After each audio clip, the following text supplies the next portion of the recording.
Hi friends, welcome to our channel. All time real fact న్యూస్కి స్వాగతం. ఇప్పుడైన తాజా వార్త, దివ్యాంగుల గుడ్ న్యూస్, 2 లక్షలు జమ వీరికి మాత్రమే.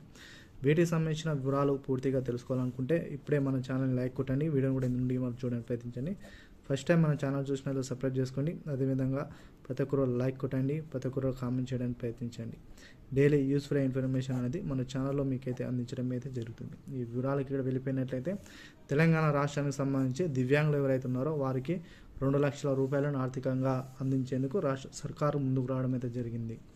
ఎవరైతే దివ్యాంగులు ఇతరులను పెళ్లి చేసుకుంటారో, వివాహానికి సంబంధించి దివ్యాంగులు వేరే వాళ్ళని ఎవరైనా పెళ్లి చేసుకుంటారో వారికి 2 లక్షల రూపాయలను ఆర్థిక సహాయంగా ఇస్తామని కూడా రాష్ట్ర ముఖ్యమంత్రి స్పష్టంగా తెలియజేయడం అయితే జరిగింది. విద్యా ఉద్యోగాల భర్తీలో కూడా వారికి ప్రత్యేకంగా కోటాను రాష్ట్ర ప్రభుత్వం అయితే కల్పించే విధంగా వారికి అవకాశాలు ఉండనున్నట్లు ప్రజాభవన్ల కార్యక్రమంలో ఈరోజు సీఎం రేవంత్ రెడ్డి గారు అయితే తెలపడం జరిగింది.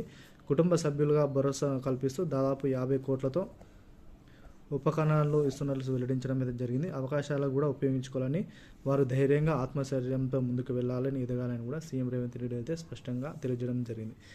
దివ్యాంగులు ఎవరైతే ఉన్నారో వారికి వివాహానికి రాష్ట్ర ప్రభుత్వం అయితే వారికి 2 లక్షల రూపాయలు అనేవి ఆర్థికంగా ఇచ్చేందుకు రాష్ట్ర ప్రభుత్వం అయితే ఈ యొక్క నిర్ణయం అయితే తీసుకోవడం జరిగింది. వీడియో నచ్చినట్లయితే లైక్ చేయండి. ఎవరైతే దివ్యాంగులు ఉన్నారో వారికి మాత్రమే ఈ విధంగా యూస్ఫుల్ ఇన్ఫర్మేషన్ కాబట్టి ప్రతి ఒక్కరు వీడియోని షేర్ చేయడానికి ప్రయత్నించండి.